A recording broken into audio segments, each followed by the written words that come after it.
cold world, a warm meal. Snow was falling on the broken land. The wind was sharp, like knives in the air. Nothing was green anymore. No trees, no birds, no sun, only cold and silence. A woman walked slowly through the ruined city. Her name was Alira. Her clothes were torn. Her face was thin, her eyes tired. In her arms she carried her small daughter, Lena, just 5 years old. Lena was shaking. Her lips were blue. She had not eaten in 2 days.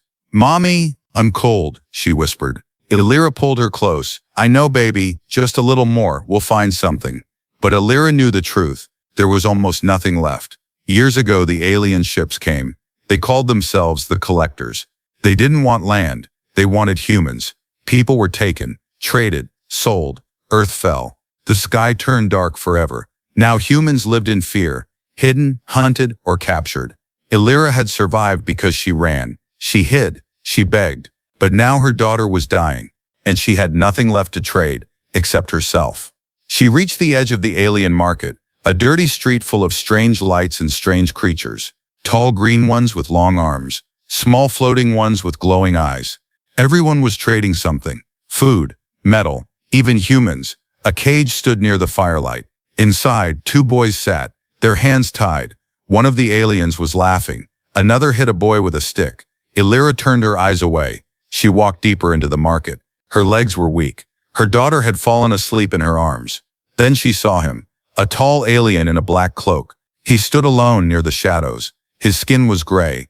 His eyes were strange. They looked like human eyes. He wasn't shouting. He wasn't trading. He was watching.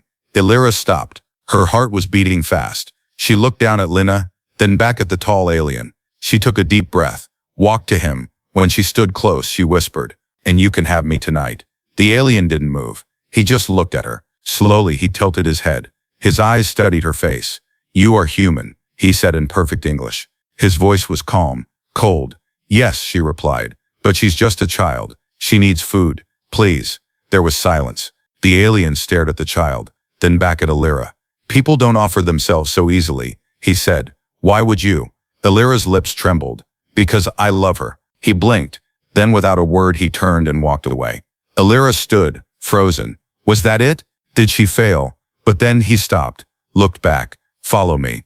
They walked through the ruins, away from the market. Alira held Lena tightly. She didn't know if she should run or scream, but she followed. They reached a metal door under a destroyed building. The alien pressed a button. The door opened with a soft hiss. Inside, it was warm. Lights glowed gently. The walls were made of old earth tech screens, wires, human machines. A table sat in the middle. On it 2 bowls of soup. Real soup, hot, with steam. Alira couldn't believe her eyes. "Put her down," the alien said.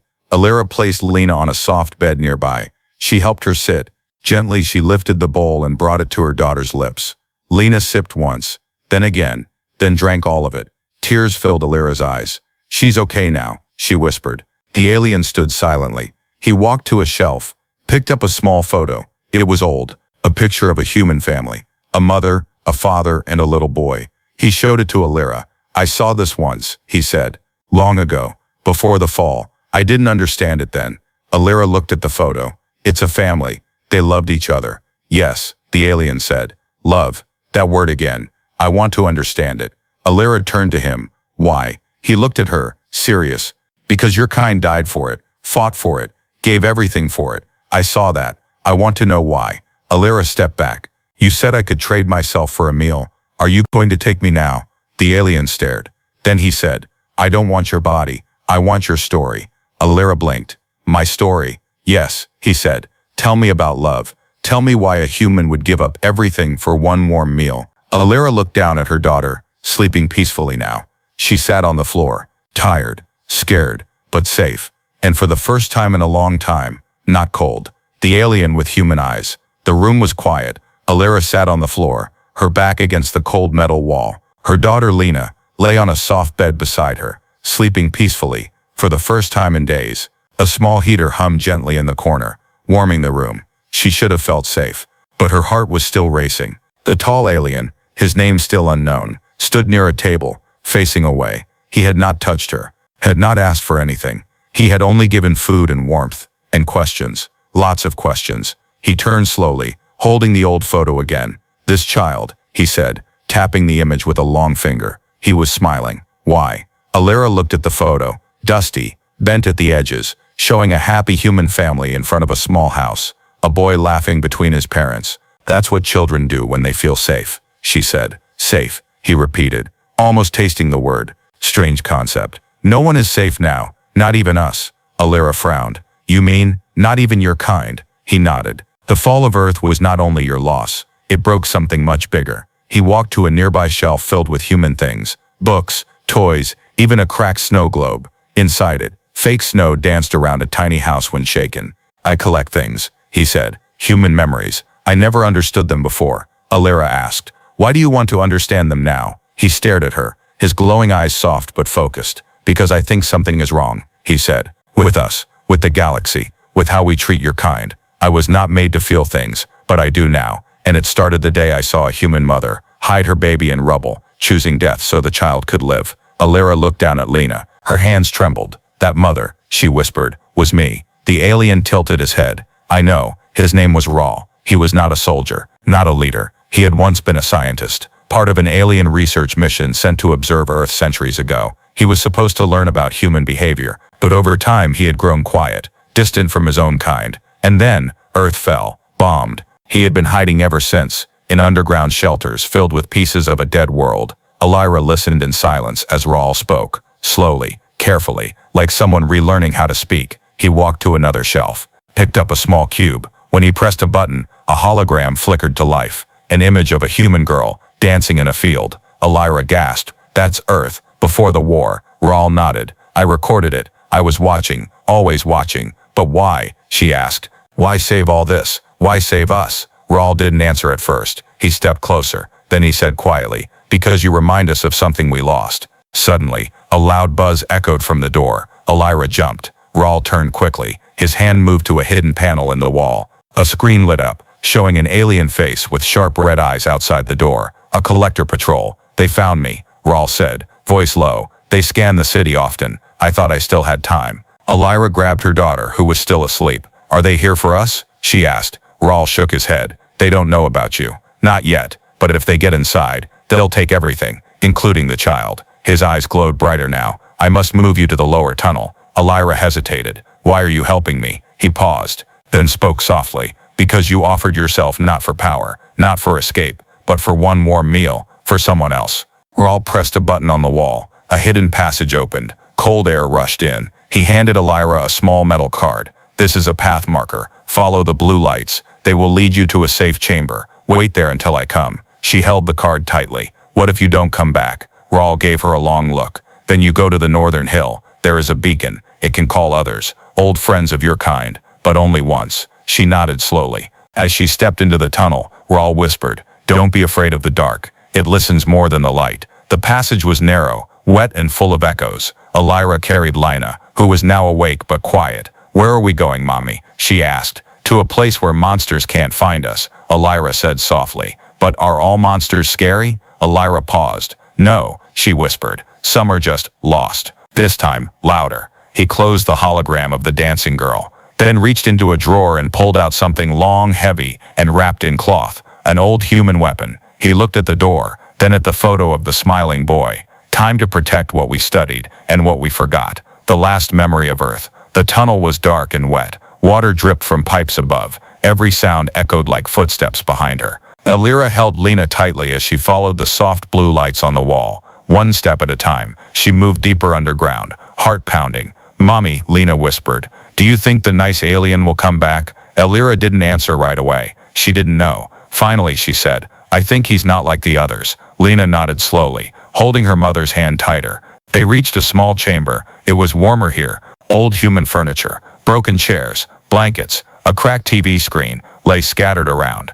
Alira gently placed Lina on a soft cushion and sat beside her. Her mind was racing. Who was Raul really? Why did he care? And how did he know so much about humans? Suddenly, a soft mechanical click echoed from the far wall. A hidden screen lit up. Raul's face appeared, but it wasn't live. It was a recorded message. "But I must tell you something before others find you." Alira leaned in, her eyes locked on the screen. Raul continued, his voice steady. "Years ago I lived among humans. Not as one of them, but close. I was ordered to study emotions. I was told to observe and report. But something happened I wasn't prepared for. He paused. Then slowly, he held up an object. It was a small stuffed bear, worn out but clearly loved. A child gave me this. A gift. No reason, no demand, just kindness. Alira felt a lump in her throat. That moment stayed with me. I didn't understand why, until I saw Earth burn, and I realized what I felt was sorrow. The screen shifted. A hologram started playing beside the screen. A green field appeared. A blue sky. Birds flying. Children laughed. Families walked together. Music played softly in the background. It was Earth. Before the end, Lena gasped. "Mommy, it's beautiful." Tears rolled down Alira's cheeks. She remembered this kind of day. A picnic with her husband. Lena was only 2. That was before the sky turned black. Raul's voice returned. "I saved these memories, not just for study, but for a future. If you survive, you must find the others. There are still humans out there, hiding, fighting, dying. But together, you can rise. This is my gift to you. The last memory of Earth." The message ended. Silence returned. Alira sat frozen, her breath slow. She looked at her daughter, then at the tiny screen still glowing faintly. "I remember now," she said. Lena looked up. "What? That field. That day. Your father was there. He carried you on his shoulders. Was Daddy brave?" Lena asked. Alira smiled sadly. "Yes," she said. "He gave his life to protect us." Then footsteps. Not hers. Not Raul's. Heavy. Cold. Mechanical. They were not alone. Alira grabbed the old blaster left on the table. It was human-made, dented, dusty. She'd never fired one before. The door creaked open. 2 collectors stepped inside. Tall. Silver armor. Red eyes. Lena screamed. Alira stood in front of her, blaster shaking in her hand. "Stay back," she shouted. The collectors didn't speak. They didn't stop. One lifted a glowing rod. Alira aimed and pulled the trigger. Click. Nothing. She tried again. Click. Dead. She closed her eyes, held Lena behind her. Then, a blast of green light flashed from the tunnel behind them. One collector fell. Then the other. Smoke filled the air. A tall figure walked in. It was Raul. His cloak was torn. One arm burned, but his eyes still glowed. He looked at Alira. "You didn't follow the plan." She stammered. I thought you were dead," he said. "Not yet." He looked at Lena. "Are you safe, child?" She nodded. He turned back to Alira. "They tracked my heat signature. I led them away, but 2 slipped through. I came as fast as I could. You saved us," Alira whispered. Raul said nothing. He stepped to the console, opened a hidden drawer. Inside was a map, old, worn, but still readable. "This shows the location of the northern beacon," he said. "But getting there won't be easy." Alira looked at the map. Mountains. Alien checkpoints. Warlord camps. It was suicide. "But why?" she asked. "Why are you helping us? What do you get from this?" Raul stared at her for a long time, then said, "Because you still remember. And if even one human remembers what Earth was, then it was not truly destroyed." Alira looked down at Lena, and for the first time in a long time, she didn't feel hopeless. She felt ready. Ready to fight. Ready to survive. Ready to keep the last memory of Earth alive. The escape plan. The old map lay open on the table. Dust clung to its corners, and the lines were faded, but the path was still clear. It pointed north, to the last known human beacon. Alira stared at it while Raul adjusted the settings on a small circular device. Lena sat beside her, chewing a dry piece of bread, her eyes darting between her mother and the silent alien. "How far is it?" Alira finally asked. "Far," Raul replied. 3 nights. Maybe 4. We must cross through Sector 9. Alira's eyes narrowed. "Isn't that where the warlords roam?" "Yes," Raul said. "But it's also where the satellites can't scan. They fear the ruins. That's why it's our best chance." She sighed. "And what if we're caught?" He didn't answer. Instead, he handed her a small cube. "This is a pulse flare," he said. "Use it only if you're cornered. It will blind everything with a neural shock for 6 seconds. "Only 6? She asked. He nodded. 6 seconds is the difference between dead and free. That night, they moved. Raul led the way through the tunnel exit, hidden behind a crumbled school building. The city above was asleep, but the sky still glowed a dull red from distant fires. Every shadow felt like a trap. They walked for hours, past broken cars, burnt homes, skulls buried in snow. Lena walked beside her mother, silent, her hand tightly holding Alira's. She no longer asked for toys, or songs, or even warmth. She had learned to be quiet, too quiet for a child. By dawn they reached the edge of Sector 9. It looked like a dead forest of metal. Old Earth war machines stood frozen in the field. Rusted tanks, fallen drones, collapsed towers. A graveyard of the final battle. Alira paused. This was where it ended, wasn't it? Raul nodded. The last stand. Humans tried to protect their core power grid here, but they were outnumbered. Alira knelt down and touched the cracked metal of an old tank. Faint writing was still visible. For Earth, for family. She closed her eyes. As they moved through the field, a strange sound echoed in the air like a whistle. High-pitched, far away. Then another, closer. Raul stopped. His eyes glowed brighter. Scouts, he whispered. Alira crouched, pulling Lena down. Drones? No, he said. Worse. Hybrids. Alira had heard stories. The collectors had created hybrid beasts. Part alien, part machine. Fast, silent, hungry for movement. Raul pointed toward a broken bunker ahead. Run now. They sprinted. Behind them, the ground shook. Metal claws scraped against stone. One shadow. Then two. Then five. Alira jumped over rubble, holding Lena tight.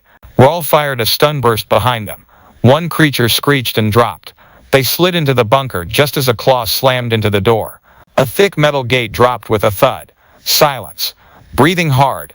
Alira turned to Raul. Is this part of the plan too? He looked at her, chest rising and falling. No, he said. This part was never in the plan. Inside the bunker, the lights flickered on. It was an old command post, built by humans in their final days. Maps still hung on the walls. There was a faded flag in one corner, the blue and green Earth crest. Alira looked around slowly. This place, she whispered. It feels like a tomb. Raul scanned the walls with his device. This was once a backup control hub. If we can reactivate the systems, the beacon might detect us early. We can call for help before reaching the mountain. But who would answer? Alira asked. Everyone is gone. Raul didn't reply. Instead, he opened a locked box in the floor. Inside it was a sealed container. He handed it to Alira. She opened it and froze. Inside were 3 ID tags. One of them read, Captain Darren Voss, Earth Resistance. Alira stared at it. Her hands shook. This is my husband's name.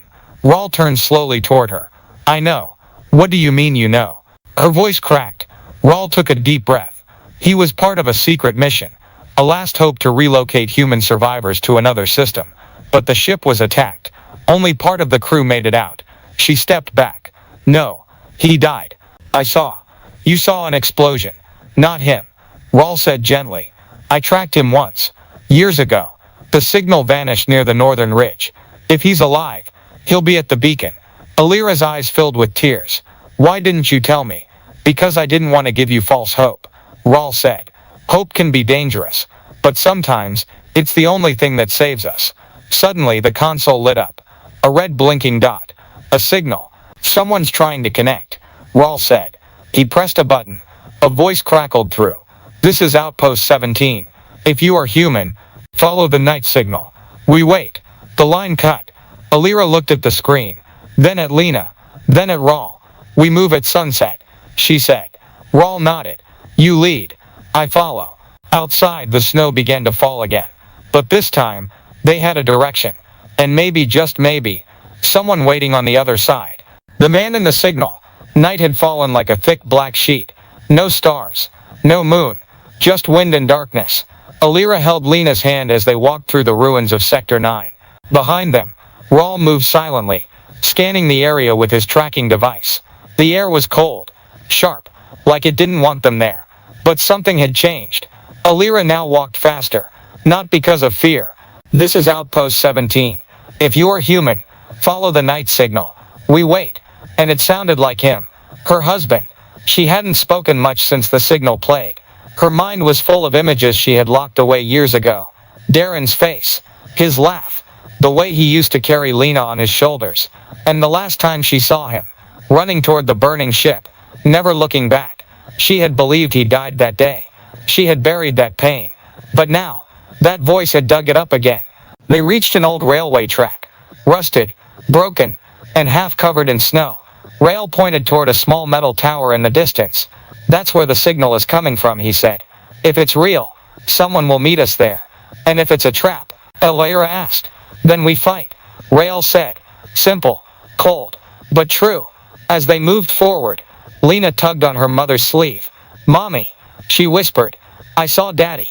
Elira froze. "What?" "Before we left the bunker, I saw his face in the screen. He waved at me." Elira knelt beside her. "Sweetheart, sometimes our minds show us what we miss, what we wish." "No," Lena said softly. "He looked right at me." And he smiled.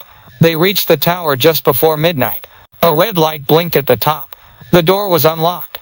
Inside, dust floated in the air. A small radio console sat in the corner, wires running into the floor. Rail scanned the room. No heat signatures. No movement. "It's empty." Elira walked to the console. A small button blinked green. She pressed it. A voice crackled through the speaker again, this time clearer. "Elira, if you made it this far, I knew you would." Her breath caught in her throat. She grabbed the mic. "Darren, Darren, is it really you?" But no answer came. Only the recording continued. "If you're hearing this, I'm not sure I'm alive, but I left this message in case you survived. I never stopped believing in you. The beacon lies north of the canyon. It's well hidden. Only one person can open the gate, and that's you." Ralal stepped closer. "What does he mean?" Elira looked at her hands. "We were part of the resistance. Before the fall, I was more than a mother. I was a signal engineer. I built the lock system for the last human sanctuary." "Not 2-7. Ralal peeked through the cracked wall. "Scavengers," he said. "Armed. Not collector units. Worse, they're human traders. Those who work with aliens for food and safety." Elira gritted her teeth. "How did they find us?" "The signal," Ralal said. "They were listening too. There was no time to run." Ralal powered up his weapon. Elira grabbed Lena and pushed her behind a metal shelf. The door burst open. Gunfire. Sparks. Screams. Ralal moved like a shadow, quick and precise. 2 men dropped. Elira found an old pistol on the floor and fired toward the entrance. 1 scavenger screamed and fell back, but more were coming. Too many. She reached into her coat and pulled out the pulse flare Ralal had given her. "Lena, cover your eyes," she shouted. Then she threw it. A burst of white light exploded in the room. The air screamed. Everyone staggered. Elira grabbed Lena, grabbed the map and ran. Ralal followed, limping now. They reached the other side of the tower, diving into a dry canal that led into the forest. Cold air hit their faces like knives. They ran until their lungs burned. Finally, they stopped beneath an old collapsed bridge. Elira fell to her knees, holding Lena close. Ralal leaned against a wall, breathing hard, green blood on his arm. "Are you hit?" she asked. "Just scratched," he replied. Elira looked at him. "You saved us again." He gave a tired smile. "You humans are trouble." She laughed softly. "You're starting to sound like one." Lena touched the map Elira held in her hand. "Is Daddy there, Mommy? At the beacon?" Elira looked at the path ahead. Dark trees, silent hills, and the long unknown road. "I don't know," she said honestly, "but I'm going to find out." The last signal from Darren's message repeated in her mind. "If you're hearing this, it means you still have a chance. And if our daughter is with you, tell her I love her." She held Lena tighter and kept walking. The final gate. The wind howled across the rocky hilltops. Elira stood at the edge of a cliff, staring down at the dark canyon below. Trees twisted in unnatural shapes. Metal debris from old warships lay like skeletons, half buried in snow. At the bottom of the canyon, hidden between 2 jagged cliffs, was the last hope of mankind. The beacon gate. It looked like a broken satellite dish built into the rock, with a tall iron door beneath it. Thick wires wrapped around its frame. Long dead. No lights, no sound, no sign of life. But Elira knew what it was. She had helped design it. Lena sat quietly behind her, rubbing her cold hands together. She had grown quieter with each passing day, too young to carry such weight, but strong enough to follow her mother through death and danger. Raul stood beside Elira, scanning the gate with his device. "This is it," he said. "Signal confirms. The last sanctuary lies beyond this gate." Elira nodded, "And only someone with my DNA can open it." Raul tilted his head. "So your husband was right.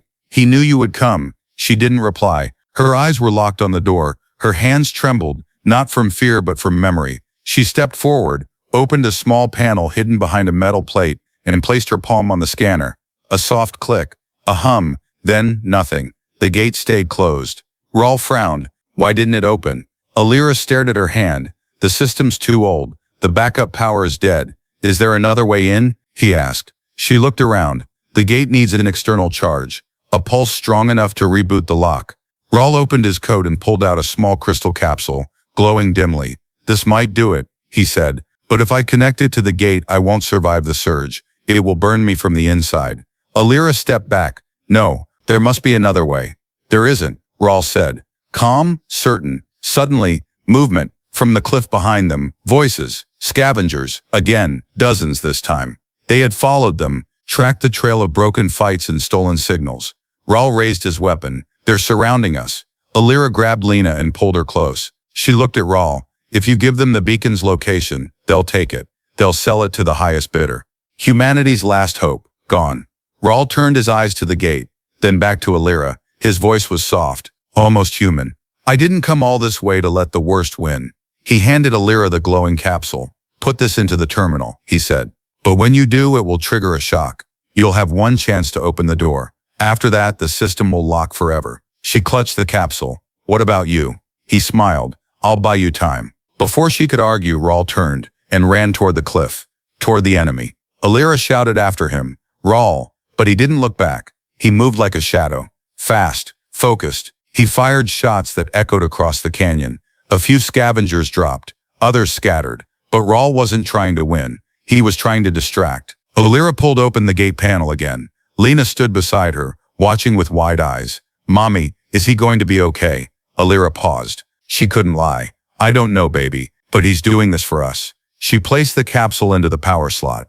A loud crack filled the air. Lights on the door flickered. Sparks danced along the wires. The ground vibrated. Then green light. A deep hum rose from the gate. The scanner turned blue. Alira placed her hand once more. A voice, robotic but familiar, spoke from the panel. Identity confirmed. Alira Voss. Welcome home. The gate opened. A rush of warm air hit them. Clean. Safe. Inside was a wide hallway, glowing with soft lights. Screens lit up as they walked. Symbols of old Earth. The sound of wind, but not broken wind. Filtered. Controlled. Lena gasped. It's beautiful. Alira looked around. It wasn't just a bunker. It was a sanctuary, with food supplies, clean beds, medical kits, even video logs of Earth's past. People could live here. People could begin again. Alira turned back to the gate. Gunfire still echoed above the cliffs. Then silence. A long, heavy silence. She stepped out again into the cold. Smoke was rising from the hill. Bodies lay on the snow. Among them, Raul. He was on one knee, one hand pressed to the ground. Burned, wounded, but alive. Barely. Alira ran to him. Raul, she cried, falling beside him. He looked up. One eye flickered, the other dark. Did it work? He asked. She nodded, choking on tears. Yes. The gate opened. We're safe. He smiled weakly. I told you, 6 seconds can change everything. She held his hand. I don't know what you are anymore, she said. But you're not a monster, he whispered. Barely. I'm learning. Then his head dropped. His body still, but peaceful. Alira stayed by his side for a long time, then stood, and walked back into the gate, where Lena waited, holding a small stuffed bear they had found earlier. Alira whispered, We made it, Darren. We're almost there. The sanctuary lights hummed softly as Alira stepped through the gate, carrying Lena in her arms. Behind her, the massive iron doors closed with a slow hiss, sealing away the cold, the death and the broken world outside. She paused. For the first time in years, no wind, no fear, no hunger, just silence. Warm, peaceful silence. Lena clung to her. Is he gone? She whispered. Alira nodded slowly. Yes, baby. Raul is gone, but he didn't die for nothing. She looked back once, just before the gate shut fully. The sky above the canyon was starting to lighten. Dawn was coming. Inside, the sanctuary began to wake. Auto systems hummed to life. Lights turned on across the halls. Machines beeped softly. Monitors activated, showing maps, sensors, and faces from the past. Alira carried Lena down the hallway, past old Earth banners and dusty control panels. She reached the central chamber, the core room. At the center stood a round console surrounded by chairs. A single screen blinked. Command link offline. Restore access? Alira stepped forward. She touched the console. It lit up. Voice ID recognized. Alira Voss, Signal Officer, Earth Resistance. Welcome back. The floor vibrated slightly. Hatches opened. Panels unlocked. Vents released warm air into every room. And then the screen blinked again. Survivor beacon activated, sending global distress pulse. Far above, buried towers hidden under rubble rose slowly from the earth. An old satellite dish turned toward the sky. A pulse signal was released into the dark clouds. Loud, bright, powerful. And far away, in the shadows of burned cities and shattered forests, other survivors looked up. They saw the light, and they began to move. Back in the control room, Lena sat in a chair, swinging her legs. Will more people come now, she asked. Alira nodded. Yes, if anyone's out there, they'll hear us. They'll follow the signal. Lena smiled. Then we're not the last. Alira hugged her tight. No, sweetheart. We're just the beginning. The next day, Alira explored deeper into the sanctuary. She found food reserves, water filtration, solar power, everything designed for 200 people to survive for 10 years. In the archive room, she found video logs, messages from old soldiers, scientists, and families. Some were instructions. Some were just voices holding on to hope. She played one randomly. A woman appeared on the screen, holding her baby. If you're watching this, you made it. That means Earth isn't finished. That means humanity still lives. Alira wiped a tear. Yes, she whispered. We still live. Days passed. And then a knock. Real, loud. From the outside gate. Alira froze. She checked the surveillance monitor. A family, 2 adults, a teenage girl, dirty, cold, but alive. Behind them 3 more people, carrying gear. One held an old resistance flag. Alira pressed the gate release. The door opened with a heavy clang. Tears, hugs, relief. They had seen the light. They had followed the signal. By the end of the week, 19 survivors had reached the beacon. Some were soldiers. Some were farmers. One was a teacher. Each of them carried a story. Loss, pain. They worked together, repairing systems, organizing food, securing defenses. And each night they played one message. Rawl's final log. I was not born human, but I chose to protect them. Not because they are perfect, but because they remember what it means to love. Let this place be your new beginning. A home, not a cage. A light, not a weapon. If you're hearing this, fight for it, because you're worth saving. One morning, Lena walked into the command room. Mommy, look, she said, holding a new drawing. It showed a tall alien with kind eyes, a girl holding his hand, and a sun shining over mountains. He's not scary anymore, Lena said. He's family now.